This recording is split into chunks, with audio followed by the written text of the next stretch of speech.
I pozdrav svima ljudi, dobrodošli u novu epizodu na kanalu. U današnjoj epizodi sam već napravio jedan squad koji mislim da je po meni u FIFA 15 za sad trenutno najbolji tim koji može da se sastavi. Pa krenimo onda. Radi se o hibrid squadu. I ja sam predno 20 minuta, pola sata došla mi ideju da sastavim neki klub koji neće da ima ni jednog rare igrača. I naravno kao je počeo sam od golmana, pa ajde tu razmišljala sam se ovog onog, možda Casiljasa, ovo ono. I pošto Team of the Season kartica u Španiji je Bravo, ja sam se odlučio umjesto Brava da će možda bolje da bude Neuer, pa sam stavio Neuera. Za ove dva odbrambene igrača sam stavio Sergio Ramosa, a ovdje Thiago Silva. Zatim odmah levi bek je Roberto Carlos, ova kartica, znači, pošto on nema nijedna druga kartica osim legendarne kartice, ova kartica nemojte džabe da je tražite na PC-u. Inače ako igrate na kompjuteru, nemojte da je tražite uopšte, ta kartica nema na marketu za kompjutere, samo za Xbox konzole i PlayStation. Tako da nemojte za džabe da je tražite. Desni bek je Dani Alves sa sjajnim pace-om. Zatim desno krilo je Carlos Vela. Sad tu sam htjela da stavim Bale-a, ali on je rare. Ima jednu inform kartica, to je CF kartica i nju ne mogu da stavim iz razloga zato što je CF ne uklapa se na RM, a ona gol se uklapa, ali eto, obična gol kartica mi ne treba. Tako da sam odlučila da stavim inform Velu, sjajna zamena.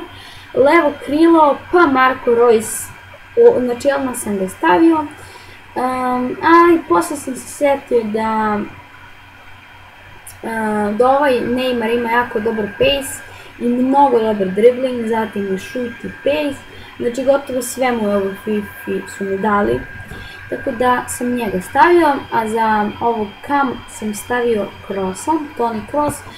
Mislila sam da stavim Team of the Year, nisam htjela da stavim mjesto Team of the Year, htjela sam ako ima neku inform ili tako nešto, pošto htjela sam da izbavim Team of the Year kartice, ali on ima samo jednu rare, a tu zamenom sam Hamasa nema, pa rekao ajde stavit ću mjestu Team of the Year, nema veze. I sad ovdje ide Sergio Aguero koji kida, znači ova inform kartica kida, ima Team of the Season, ali neću ni da pričam, po meni nekako, ne znam, ova kartica mi je draža, znam još kad je izašla i gledam dosta youtubera stavljaju nju umjesto Team of the Season, jer je Team of the Season skuplja, a ne vidim neku veliku razliku.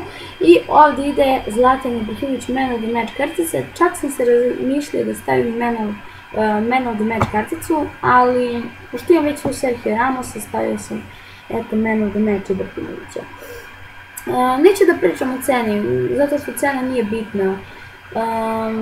Dosta vas je reklo, mislim ti snimaš to, na Facebooku mu je pisalo, ti snimaš te squad buildere, ali snimaš kao ono tek da snimiš, na internetu si može da stavljaš šta hoćeš, tako da zašto te ona briga u klipovima za cenu. Pa, ja ovo ne snimam zbog nekog, ne znam ja zbog čega, već snimam da bi nekom pokazao neke solucije zašto da se odluči i to kada pravi neki squad. I eto, sastavljam klubove koje ja želim, znači klubove koje mi se sviđaju, te igrače stavljam koji mi se sviđaju, stavljam kartice koje jako volim i tako dalje i tako dalje. Ne bih da dužim, hvala što ste pogledali ovaj klip. Eto, rešili smo po meni ko je najbolji tim, čak Ibrahimović je zeza pace, ali 85, sad ova Man of the Match kartica se dosta popravila. Tako da hvala što ste pogledali ovaj klip i se vidimo vrlo uskoro. Ćao!